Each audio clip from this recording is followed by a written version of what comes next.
बच्चों, मैं Mrs D Lalbagh girls inter college से क्लास 8th के बच्चों का मैं एक बार फिर से स्वागत करती हूँ अपने लालबाग गर्ल्स इंटर कॉलेज के यूट्यूब चैनल पर। और जैसे कि क्लास 8th के बच्चों को पता है कि हमारा मैथ्स में परिमेय संख्या चैप्टर चल रहा है, तो बच्चों इसी चैप्टर को कंटिन्यू करते हुए मैं आज आपके सामने कुछ छोटी छोटी बातें लेकर आई हूँ जो अक्सर करके बच्चे जानते तो हैं लेकिन उस जान करके भी गलत कर जाते हैं। जैसे बच्चे कहेंगे ऐसी आज कौन सी बात हो गई, बिल्कुल हो गई। जैसे हम किसी भी संख्या को 1 के साथ मल्टीप्लाई करते हैं या किसी भी संख्या को 1 के साथ ऐड करते हैं या किसी भी संख्या को 0 से मल्टीप्लाई करते हैं या 0 से ऐड करते हैं, तो आंसर ही चुटकियों में आता है। बट बच्चे क्या होता है उस चीज़ को भी बड़ा लंबा चौड़ा बना लेते हैं और फाइनली क्या कर देते हैं, गलत कर देते हैं। तो आज ये छोटी छोटी चीज़ों को हम लेते हुए शुरू करेंगे परिमेय संख्या का नेक्स्ट टॉपिक है शून्य के प्रगुण यानी शून्य के नियम। तो मेरा एक पहला क्वेश्चन है हर एक बच्चे से, क्या शून्य एक परिमेय संख्या है? बच्चे के माइंड में आया इसका आंसर, बच्चे के माइंड में आया शून्य, शून्य मतलब 0। तो अब इसी 0 को हमने क्वेश्चन दे दिया, क्या यह एक 0, इंग्लिश में 0 कहते हैं, हिंदी में शून्य कहते हैं, क्या यह एक 0 परिमेय संख्या है?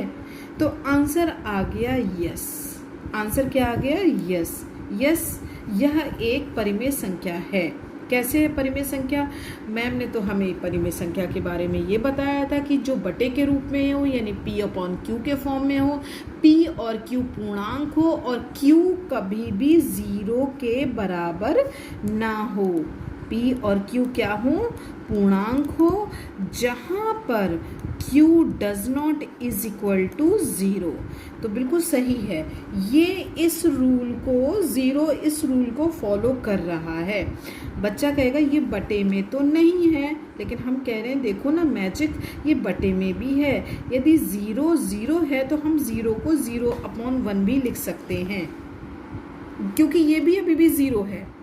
क्योंकि जब कभी कोई परिमेय संख्या का हर नहीं होता तो उस संख्या को परिमेय संख्या के रूप में बनाने के लिए हम हर में 1 लगा सकते हैं। तो 1 लगा दिया, इससे कोई भी फर्क नहीं पड़ा क्योंकि ये अभी भी 0 के ही बराबर है। तो 0 को हमने 0/1 लिख दिया। अब ये क्या हो गया? ये P हो गया, ये Q हो गया और Q क्या है? बस Q नहीं 0 होना चाहिए, नहीं हर 0 नहीं होना चाहिए। तो हर तो 0 है ही नहीं, तो 1 है, इसलिए यह एक क्या है? परिमेय संख्या। तो आज हमने एक नई चीज़ खोजी कि 0 क्या परिमेय संख्या है। यस, 0 एक परिमेय संख्या है। ये कभी कभी ऐसा पूछा जाता है ना कि 1 1/2 2/1 -√3, 0, इस तरीके से बहुत सारी संख्याएं दे देते हैं। अब कहते हैं छाटिए इसमें कौन कौन सी परिमेय संख्या है। तो बच्चा कंफ्यूज कहीं हो जाता है कि 0 देख लेता तो सोचता है तो 0 इसकी तो कोई वैल्यू नहीं है, तो ये परिमेय संख्या नहीं है। बट आज हमने क्या सीख लिया कि हाँ 0 एक परिमेय संख्या होती है। तो पहला क्वेश्चन तो ये कंप्लीट हुआ। अब नाउ हम शुरू कर रहे हैं शून्य के प्रगुण यानी इनके गुण। गुण क्या होता है? बहुत सिंपल। पहला गुण है हमारा योग का तत्समक अवयव, यानी योग का तत्समक अवयव। इसका मतलब हुआ कि हम कोई योग वाली चीज़ को जोड़ने जा रहे हैं। बच्चा कहेगा क्या जोड़ने जा रहे हैं? अरे 0।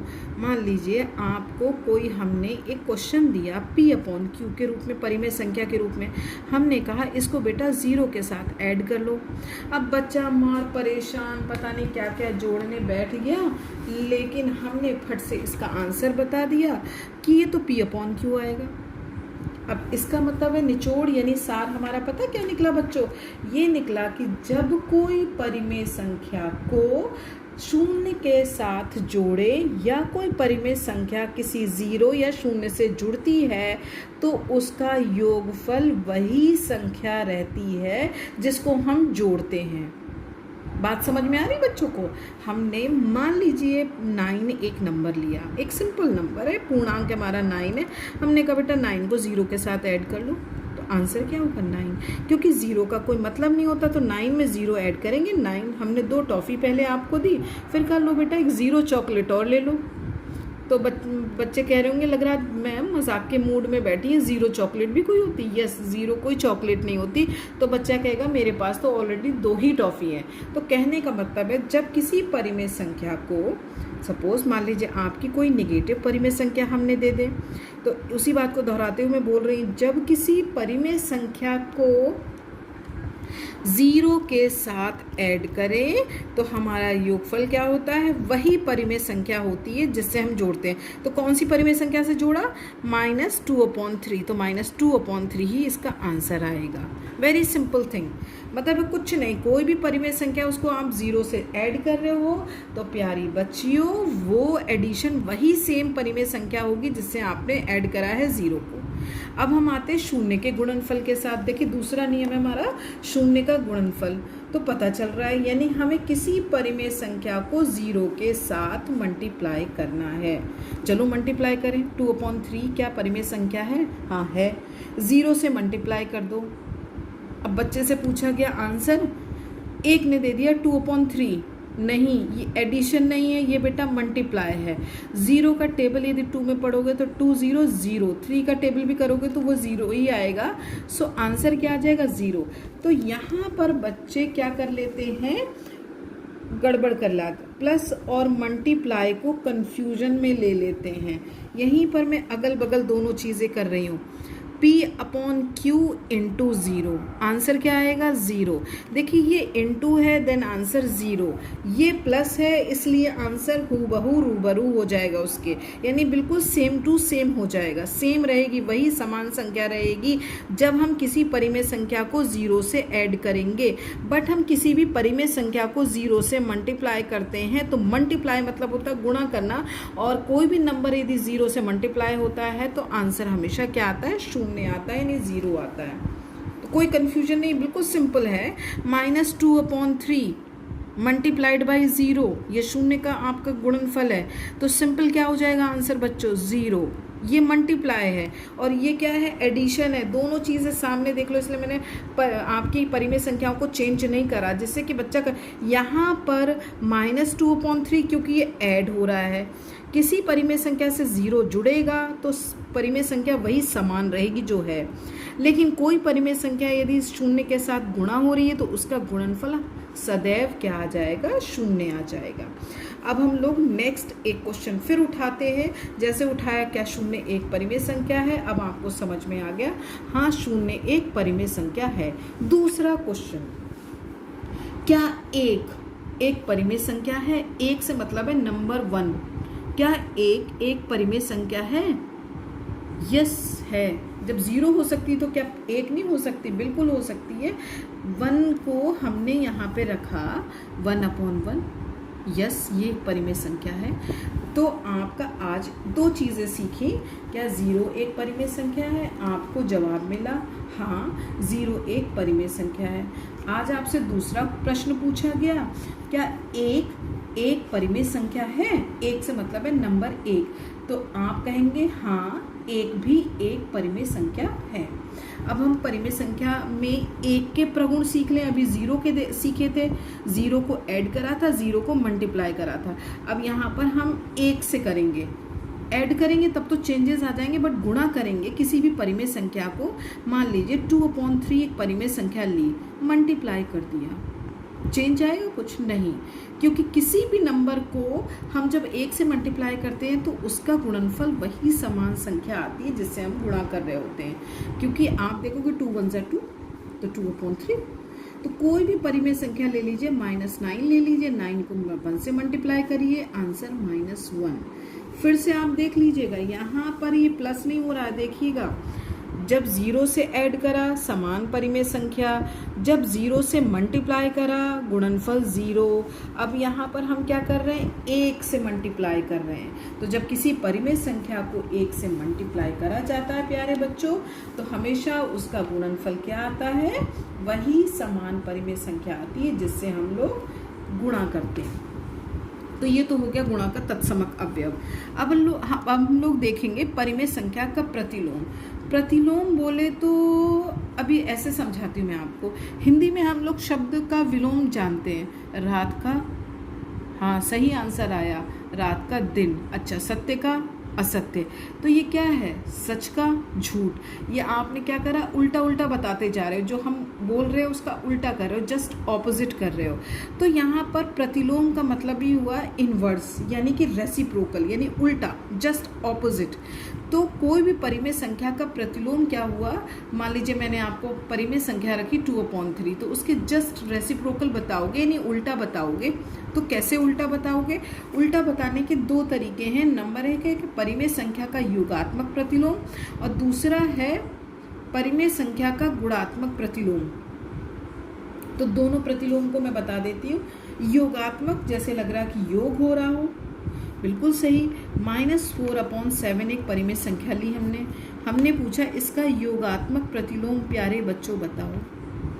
मैं दोनों चीज़ें एक ही साथ बता दे रही हूँ जिससे आपको क्लियर हो जाए, ठीक। बल्कि हम लिख लेते हैं दोनों ही चीज़ों को हाथ के हाथ। एक सवाल आपसे योगात्मक प्रतिलोम के लिए पूछा गया है और ये वाला सवाल पूछा गया है गुणात्मक प्रतिलोम के लिए। देखिए लिख दिया है मैंने। अब आप सभी बच्चे इसको पूरी तरीके से फोकस कर लीजिए। दोनों में परिमेय संख्या में मैंने जान के बदलाव नहीं करा, ताकि आप समझ लें आंसर में कितना बड़ा चेंज आ गया। परिमेय संख्या सेम है, उससे कोई फर्क नहीं पड़ता। कोई भी परिमेय संख्या हो सकती है आपकी, ऋणात्मक परिमेय संख्या भी हो सकती है, धनात्मक भी हो सकती है, एक शून्य परिमेय संख्या भी हो सकती है, एक परिमेय संख्या भी हो सकती है, लेकिन मेथड या रूल वही चलेगा जो हम बताने जा रहे हैं। ये क्या है, योगात्मक प्रतिलोम। जब किसी भी परिमेय संख्या का योगात्मक प्रतिलोम पूछा जाएगा तो प्रतिलोम यानी रेसिप्रोकल करोगे सिर्फ चिन्हों का यानी साइन का, माइनस होगा तो प्लस हो जाएगा। इट मीन्स इसका आंसर आ जाएगा +4/7। और यदि यही क्वेश्चन आपको इस फॉर्म में पूछा जाए कि -4/7 का गुणात्मक करो, गुणात्मक मतलब हुआ कि गुणा के रूप में, तो ये हो जाएगा बेटा 7/4।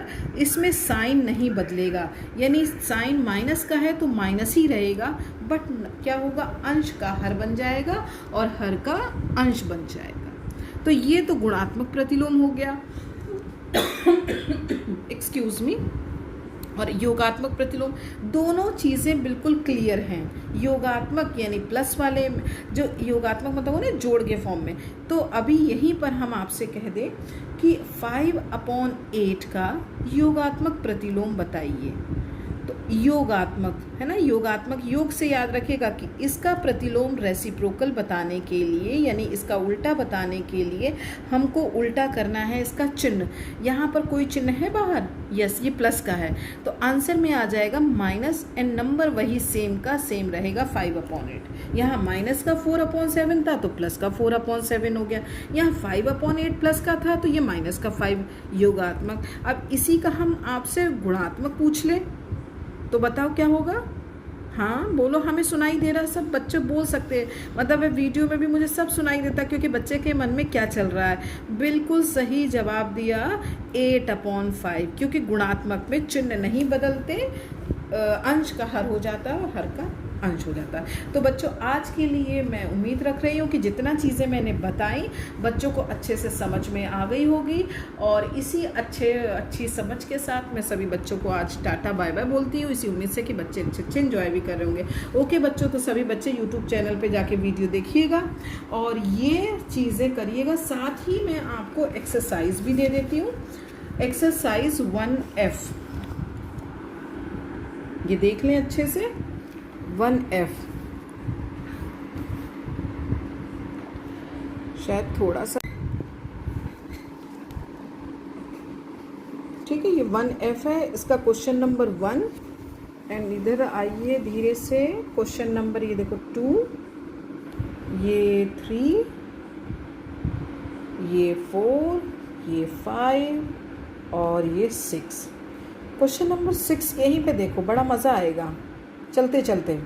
वैसे तो टाटा बाय बाय कर लिए, लेकिन कभी कभी होता है ना रिवर्स गियर भी मार देना चाहिए। तो सरल कीजिए, क्वेश्चन दिख रहा होगा, ठीक। अब यहाँ पर हमने सवाल दिया, बड़ा मज़ा आता है, यदि बच्चे सामने होते तो बड़ा एंजॉय करते। इसमें तरह तरह के जवाब मिलते, कोई कहता ये वो फला लंबे लंबे सोल्यूशन निकालता, और उस बीच में एक बच्चा आंसर झट से बता देता, मैम इसका आंसर तो 0 आएगा। तो हम क्या कहते हैं बच्चों, ताली बजाओ। क्यों? क्योंकि देखो नंबर बड़े बड़े होने से कोई फ़र्क नहीं है। यदि अभी हमने आपको क्या दिखाया था, शून्य का गुणा का नियम बताया था कि किसी भी परिमेय संख्याओं को 0 से गुणा करा जाए तो गुणनफल क्या होता है, शून्य। तो कितना भी बड़ा सवाल क्यों ना हो, यदि 0 से मल्टीप्लाई कर रहा है तो आपको आंसर डायरेक्ट 0 लिखना है, विदाउट एनी कोई भी उसको डाउट में लेते हुए। Simple answer 0 multiplied by any परिमेय संख्या, तो इट मीन्स आंसर आपका 0 ही आएगा। तो प्यारे बच्चों, मैं इसी उम्मीद के साथ ये पूरी एक्सरसाइज आपको दे रही हूँ और आपको कर लोगे। कोई यदि प्रॉब्लम होती है तो व्हाट्सएप ग्रुप में आप मेरे से डिस्कस कर लीजिएगा। ओके बच्चों, बाय, थैंक यू।